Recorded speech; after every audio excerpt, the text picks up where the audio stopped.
हमारे national parks और tiger रिजर्वों में, सेंचुरीज़ में सैकड़ों की संख्या में लोग काम करते हैं।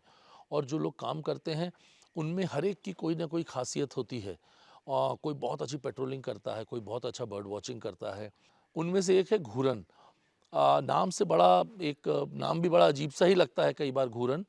लेकिन घूरन की एक्सपर्टाइज है जो पेड़ पौधों का और वन्य प्राणियों का साइंटिफिक नॉलेज। हम मानते हैं कि साइंस केवल बड़े बड़े कॉलेज और एजुकेशनल इंस्टीट्यूट में पढ़ के आता है। घूरन शायद सिर्फ 8वीं पास है, या शायद 8वीं पास भी ना हो।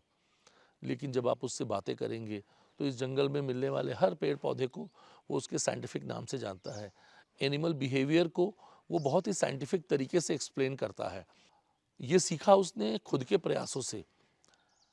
कोई फॉर्मल एजुकेशन नहीं है, कोई किसी बड़े इंस्टीट्यूट में कभी नहीं गए।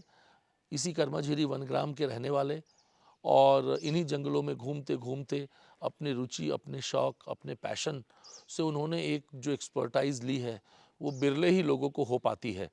तो इस तरह से घूरन बहुत स्पेशल है, और मैं चाहूँगा कि आप घूरन से मिलें, उसकी कहानी खुद उससे ही सुने, तो आपको भी अच्छा लगेगा। जिसको टाइगर दिख जाता है थोड़ा खुश रहते हैं लोग।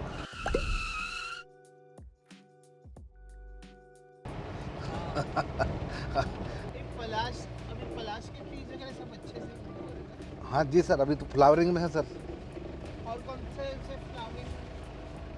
अभी फूल मतलब फूल फ्लावरिंग में तो अभी है ये सर, तिनसा हुआ, ओजनिया ओजेंसिस, ये चिरौंजी हुआ, बुकनेनिया लंजन, ये फूल में है।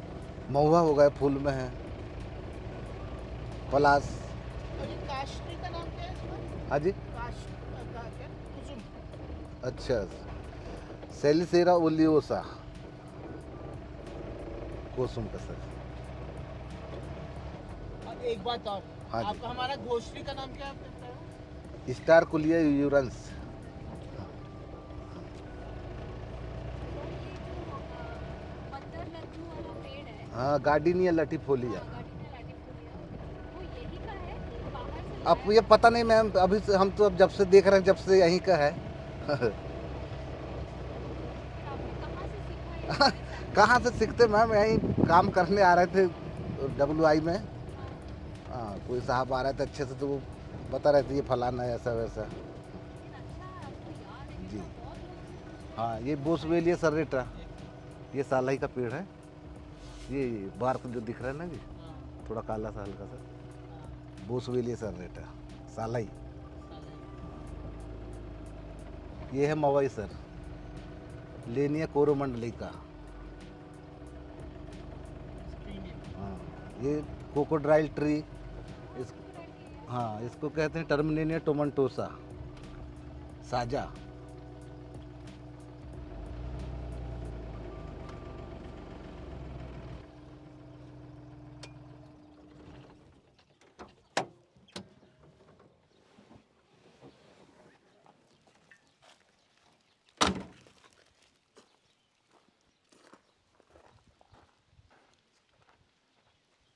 चलिए सर।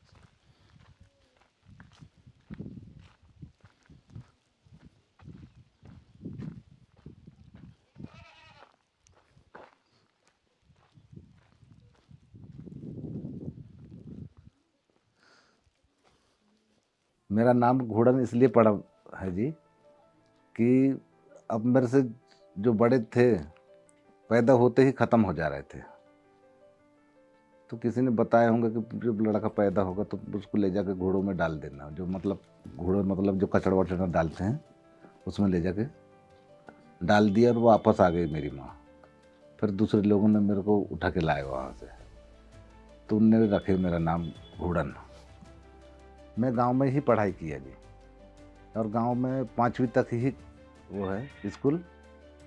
और मेरे को पढ़ाने के लिए पहले हमारे जो टीचर थे तो वो हमको तो 1 2 3 4 ये तो बताए नहीं उन्होंने कभी ना, ABCD कभी नहीं बताएगी। उनको खुद आ रहा नहीं आ रहा था, क्या नहीं आ रहा था, तो हमको नहीं पढ़ाया उसने। मगर मेरे को पढ़ने का ये मतलब सीखने का बहुत बाद में मैं बहुत कुछ सीख लिया। इंग्लिश में भी अभी नाम लिखते बन जाता है, बहुत कुछ सीख गया जी। पहले रिसर्चर आ रहे थे यहाँ पे, तो उन लोगों के साथ में मैंने काम किया। अब उनको किसी ने बोल दिया कि ये पेड़ मतलब ये आंवला का है, इसका नाम ये है मतलब ओम्बालिका ऑफिसिनालिस, आंवले का पेड़। ठीक है, अब उसको अपने तो लिख लिए, उसको हेज कर करके रात में अपन क्या कर उसी को याद करना, ऐसे में मैं सीखा। किसी ने बताया कि मवई का पेड़ है, इसको कहते हैं लेनिया कोरोमंडलिका। और हर्रा होता है जो टर्मिनेनिया चेबुला, और बहड़ा होता है बेलेरिका, टर्मिनेनिया बेलेरिका, ये बहड़ा का नाम है जी।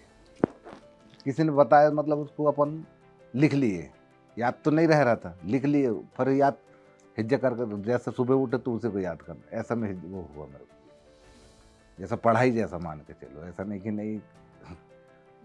पक्षी में तो बहुत से पक्षी पसंद है जी, जैसा कम मिलता है दूधराज, पैराडाई फ्लाई कैचर, दूसरा इंडियन पिट्टा, उसको हिंदी में इंडियन पिट्टा भी कहते हैं, और नौरंग भी बोलते हैं, उसका नौ कलर होते हैं जी, इसलिए उसको नौरंग बोलते हैं। और पिफाउल भी है बहुत सुंदर, और ये है रेकिटेल ड्रोंगो, रुडिसल बैग्स, और इंडियन पिट्टा, और कुछ कॉर्मोरेंट भी वो उधर वहाँ, ये भी बाहर के बहुत से पक्षी आते हैं। हाँ, अरे पक्षी तो अब देखो तो सभी पसंद के हैं जी, अब कोई ऐसा नहीं है कि ये पक्षी अच्छा नहीं है और ये बुरा है, पसंद तो सभी है। मैं तो इंडियन गौर के ऊपर मैंने रिसर्च भी किया जी, उसको कॉलर किए, ट्रांसमीटर बांधे गले में। जो देहरादून से एक टीम आया, सर प्रोजेक्ट आया, वहाँ पे उनके स्टूडेंट आए थे, खलीद ख्वासा, अरिंद्रन, तो उनने फिर यहाँ पे गौर को कॉलर भी किए। हम फिर उसको ट्रैकिंग कर रहे थे जी। वो 4-5 साल चला। इसके बाद में वो चले गए फिर भास्कर आचार्य जी, उनका भी वाइल्ड डॉग के ऊपर काम चला, तो उसको भी वाइल्ड डॉग को भी कॉलर किए थे, उसका भी 3-4 साल काम चला। इसके बाद में फिर अनिरुद्ध मजुमदार साहब आए, तो टाइगर के ऊपर काम चला, टाइगर को भी कॉलर वाली माताराम को कॉलर किए। फर्स्ट बार में 3 बच्चे दी कॉलर वाली माताराम ने, सेकंड बार में 4, और थर्ड बार में 5, पाँचों को भी सर्वाइव कर गई वो बढ़िया। जब बच्चों को पालने के लिए बच्चों को पाल रही थी, तो 2-2 चीतल मार के बच्चों के पास ला रही थी, ये खिलाते हुए हमने देखे। नीलगाय जो है तो वो पोटी करेगा, मतलब तो ये जो मेल होता है तो एक ही जगह में घूमेगा, वो बाकायदा बहुत जगह में, मगर आके एक ही जगह में पोटी वो करेगा डंक, उसका एरिया वो बना के रखता है कि यहाँ पे मेरा इलाका है, जैसा टाइगर जो करता है ना, ऐसा उसका व्यू रहता है। हाँ, स्पॉटेड डियर बहुत अच्छा है, मतलब उसका भी कोई पेंट किया जैसा होता, बहुत अच्छा लगता है। और 1 साल का होगा, जो मेल होगा ना सर, तो 1 साल होने के बाद में उसका जो मेल होगा तो उसका स्पाइक होएगा। 2 साल में स्पाइक मतलब पहली बार निकलेगा सींग इतना, दूसरे बार में क्लास 1 का आएगा, तीसरे बार में क्लास 2, और चौथी बार में क्लास 3, मतलब 3 फीट का सींग होगा वो। काम मेरे को तो इतना पसंद है जी, बहुत इंटरेस्ट है जी जंगल के बारे में। मेरे को सुबह उठते ही मेरे को वही काम के अच्छा लगता है, बहुत बढ़िया मेरा काम है भी पहले।